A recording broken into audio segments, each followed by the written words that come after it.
Hello and welcome to another episode of Laptop Retrospective. This is Think Design Stories. In this series, we will be going behind the scenes on one of the most iconic laptop brands ever conceived and is still going strong. Tom Hardy's career is a distinguished one. Tom spent over 22 years with IBM as an industrial designer, design center manager, and corporate IBM design program director. During that time, he worked on various projects from advanced single-user computers to development of the IBM personal computer. One of his advanced projects was an industrial design model of IBM's Scamp, considered by PC Magazine to be the world's first personal computer prototype.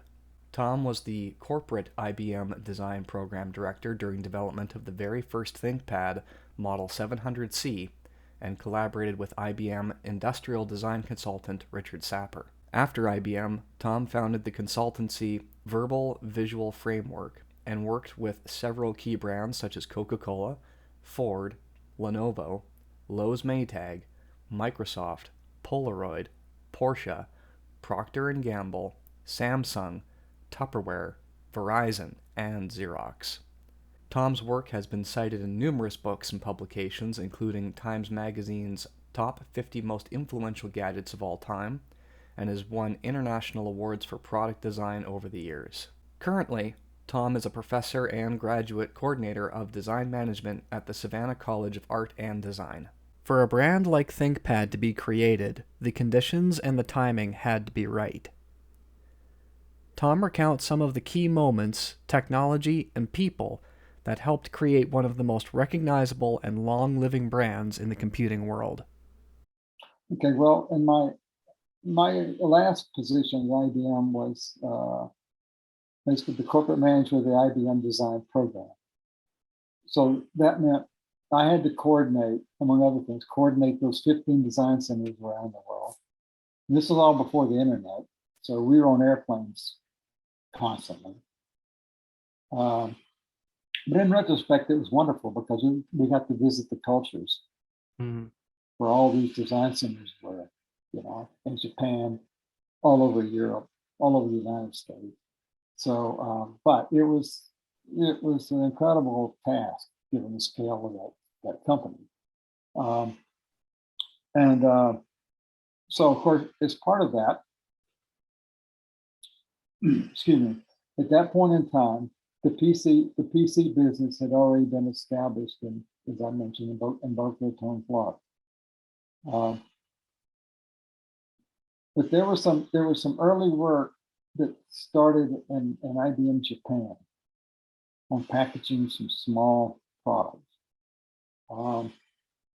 And so the company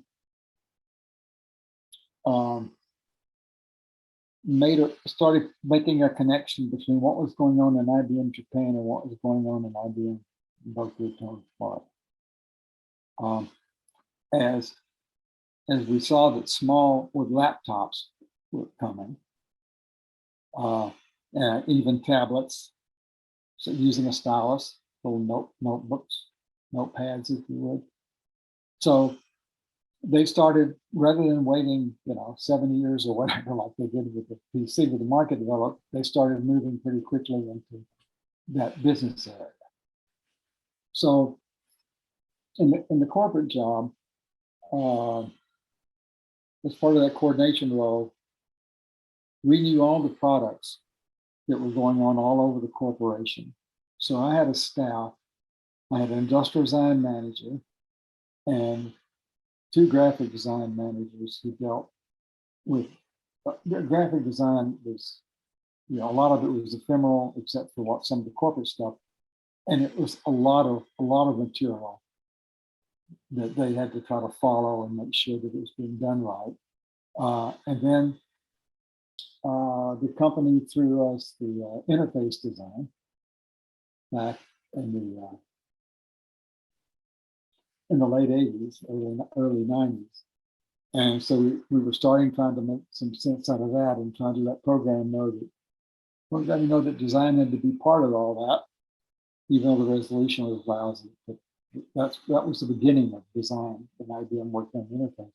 And then I developed also a department called strategic design, looking at advanced products and with a budget to do that, not just going out and trying to nickel and dime these things in individual locations, but actually having a strategy of looking at these products so we could better match them when the time was right for them to come out, rather than going through something like we did by like the upright typewriter. You know, if there was a process of doing that, it could have been taught earlier and got into development as that concept and not had the problem of trying to go back and redo technology to make it happen.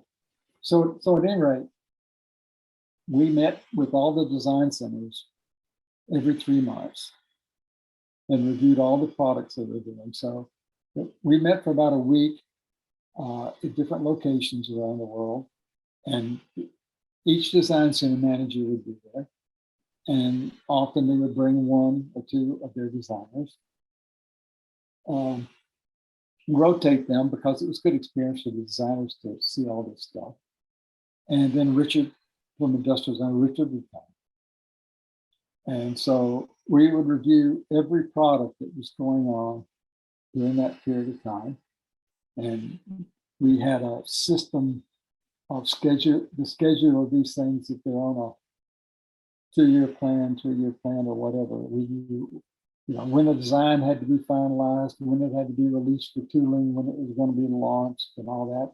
And so the industrial design manager on staff, his job was to track all that stuff and to work with these 15 design center managers and say that in the last review that we had of your product, there was some criticism, right? Either from Richard giving it critique, because that was what we wanted him to do. And it was also an open discussion. Other people in the room can make comments on anybody else's products. That was a very helpful thing to do. And I had comments that I would make. So whatever was decided in that meeting relative to a specific product was documented by corporate industrial design manager. And then he tracked all that to make sure that they actually did it. And then they had to present at the next review their execution of that and what they did in response to the criticism. And sometimes in between the 3 months, there would be reviews. We didn't have the internet. We could send slides or get on airplanes. But I did streamline some of that shortly. I guess after about a year being in that job, I came across a Sony product that could send images over telephone lines. Again, the internet, this was like 1990, and the internet hadn't become public yet. It was ARPANET, between the government and universities, but it wasn't open to the public.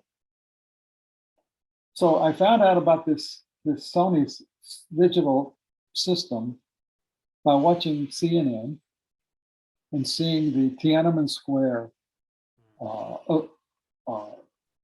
event that they had back when students were making a pro-democracy protest there. And they brought the military in Tiananmen Square to shut it down. There was some shooting going on, people were killed. But what the Chinese government did was they shut down the communications from all the TV networks that were covering this stuff live. Yet CNN was showing frame grabbed pictures of what had just happened. On all the other networks, the major networks, ABC, NBC, CBS, they were just showing the reporter's head, a picture, because they didn't have live TV, but they didn't shut down the phone lines. The Chinese kept the phone lines open. So the reporters were reporting on the CNN reporter was reporting too, but then he was showing an image of something that just happened. So the Chinese had no idea how they were doing this until later, but they got away with it because Sony was using CNN as a test site for this system. It would take what they called a Pro Mavica camera, one of the early professional digital cameras. The brand name was Sony Pro Mavica. It looked just like a 35 millimeter camera.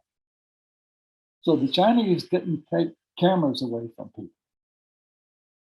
They didn't know that that one was a digital one, that they could take the card and go back and stick it into a box in their hotel room, a Sony box, to send it to Atlanta over the telephone lines, and they would get a high resolution image on the other end. And so it was fantastic. So I thought, we could use that. If I put those in corporate and some of our design centers, we could send the stuff around, put one in Richard's studio. But these things, you had to have, the sending and the receiving, you had to be exactly the same thing. And I think each pair cost 100,000, I believe, something like that. I might be wrong, but it was a high number like that. Excuse me. So I called the Sony rep in New York and found out about the system and said, I'd like to get a demonstration of that. So he said, yeah, he said, I can bring up 2 of these and we can set them in the room like they were communicating different parts of the world and do a demo. So I brought my management in and some other management that I knew would have to approve a high number in the budget, and gave them a demo of that. And they said, do it. And because I wanted to get station and corporate, one in Richard's studio in Milan, one in the studio in Japan, who's doing a lot of the work in Turin. The first ThinkPad was designed using this system between Richard and corporate in Japan. That was the first major product that we used this for, which is a nice ThinkPad story that really hasn't been told fully. And then we put one in Austin, Texas, so they were doing a lot of workstation stuff. And I think we may have put one in Germany. I don't remember that. But anyway, it was a good bit of money, but it was evident how productive that was going to make us. And so between Richard and corporate in Japan, we had a 24/7 thing going on. Between doing something, sending it here, then it goes there, then it comes back. So that's how ThinkPad was developed. And the way that you use this machine is you had the monitor and you had a processor, you had a tablet with a stylus. So you, in different colors you could use. So you could draw on the picture when it came on the screen. So you took the photograph of with the Pro Mavica camera of a product that zoom in for details or whatever you had, and then you went on the desk and it sent over the telephone lines to high speed, and it painted the screen. It took maybe 30 seconds or so, maybe a little bit longer, to paint the screen. And then if you put your speakerphone conference and had a conference call with the party that you were sending that to, then you basically had video conferencing. It wasn't film, but it was real images. And you could take the stylus then and draw over the picture and make comments, and the other person can make a comment. So it was interactive. And it was fantastic. We were the only design organization, only company with a big international design department like that to do that kind of virtual collaboration. So it was really great. And the funny thing happened. I was giving a pitch to an executive, kind of touting how design, was getting really efficient in a corporation, and here's what we're doing to communicate, very productive, and all great things. You know, I was just evangelizing for the design program in my own department. And so all of a sudden the screen started, it was painted, a picture came down. It was a picture of Santa Claus. Then another picture came down beside it, and it was a picture of Jesus. And I'm thinking, what is going on? And this particular executive, it's the first time I've met this person, and I'm not knowing what's coming next, you know. And so then when the writing would show up, it would actually kind of write itself, like the first thing you just wrote it on the tablet, and it said, "Whose birthday is it anyway? Merry Christmas, the Yamato Japan design team." So it was a relief actually to see that it was a little fun thing. And so of course the guy laughed, you know, the executive, and I said, I turned it into a story. I said, well, you know, see what this does, in addition to us being very efficient, this tool lets us be closer together socially. It's a nice cultural thing. The designers can interact with each other on virtually a real-time basis with a little lag going on. But that was a really fun thing. I was always afraid of somebody that was going to go in. God knows what they would put up there. But that was the only thing that ever happened like that. But it was great. So then, and and getting the ThinkPad design done, then once we knew that there was going to be a product, a notebook product, by that time, a lot of the work had been shifted from Florida to IBM Japan. And the key designer there who was working on it was a designer, Kaz Yamazaki. And I think they had several industrial designers there. But Kaz was assigned to this product. Parallel to all this going on, there had been an image assessment piece of work, research work done by corporate communications. That happened maybe every 3 or 4 years, where they go out and they try to judge people's opinion of the company, perceptions of IBM. And so there was a reception that IBM, this was like in 1989, I think, that IBM wasn't being thought of as being an innovative company as much as it had. Mm-hmm. So that was what they called an enterprise issue. That was a big brand problem. If a company is not thought of as being, if it's been sliding in the perception of innovation. So when an enterprise issue like that happens, then management all over the country has to put together a strategy of how you're going to address that, particularly those like that were in design. It had something to do with the brand image and innovation. How are we going to ratchet that up? And so I had to put together a strategy from the corporate design program point of view of what we were going to do about it. And so Richard and I developed what we call the personality strategy.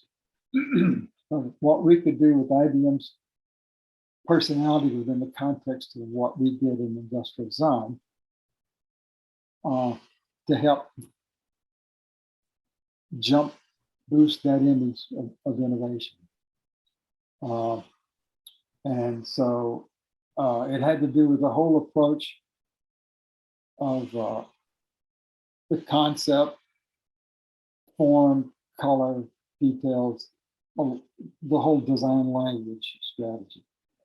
Excuse me. So the ThinkPad was the first product to come out of that. New personality, strategy, and attitude about it. So when the ThinkPad, which became the 700C, I think the code name for the whole system was Nectarine at one point. Then it was assigned to the Yamato Japan laboratory. That's where they would do most of the engineering, industrial design, and manufacturing.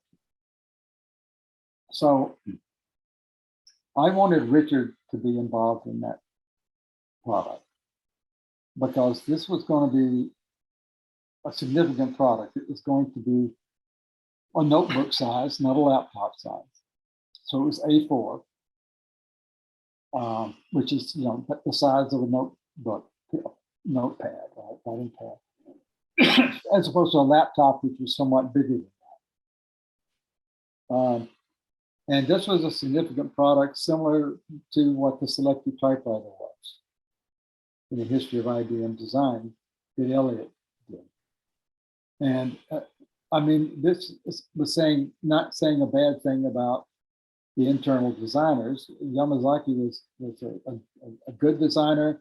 He was great for this project, which I think is why the laboratory design manager assigned him to this project.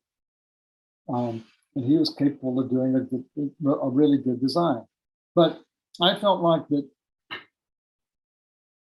this was going to be the beginning of a string of these products if it was successful. And so I wanted Richard to have the role in leading it.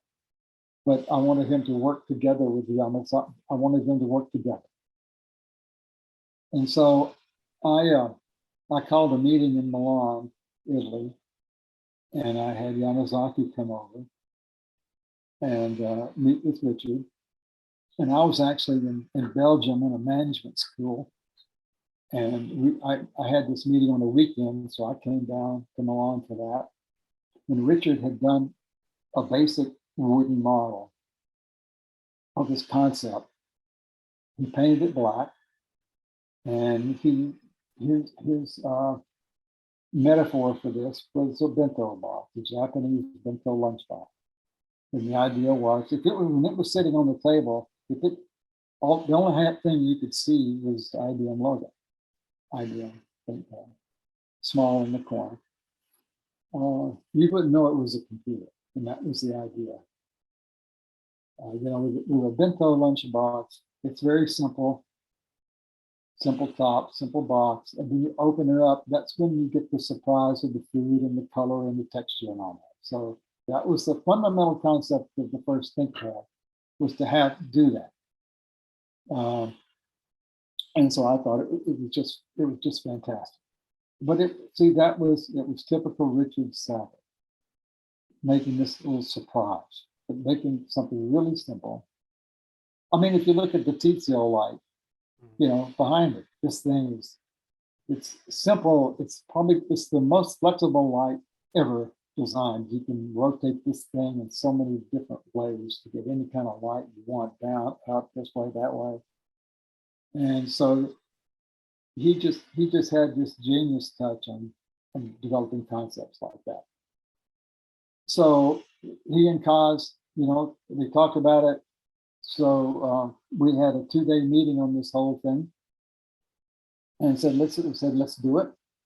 So Kaz took the model back to Japan, and so by that time I had this. The Sony system had just been installed everywhere, and so he and Richard worked together, on a regular basis with that stuff. I've still got some images of that in a box somewhere. Where it's got the handwriting for Richard, try this, and then Yamazaki would do it and then send it back on the Sony system, and then Richard would look and there'd be different views, and Richard would write on it and send it back. Or they'd get on the phone. So it was the dynamics of that was fantastic because it hadn't happened like that before. I think that again, that's one of the untold stories of the development of the first ThinkPad, how the interaction happened, so fast and efficient between Milan and Japan, and then corporate. We were in Connecticut at that time. Corporate headquarters for IBM is in Armonk, New York, Westchester County, which is just right over, right across the Connecticut line between Westchester and Fairfield County. But we had moved to Stanford there on the water at Long Island Sound because we needed space to put a lot of the products, so we could have the whole product line in a room. And the corporate headquarters were for corporate executive offices and so forth. And we didn't have a space like that in that particular facility. So that's why we relocated after I was there for a year down to Connecticut. But anyway, so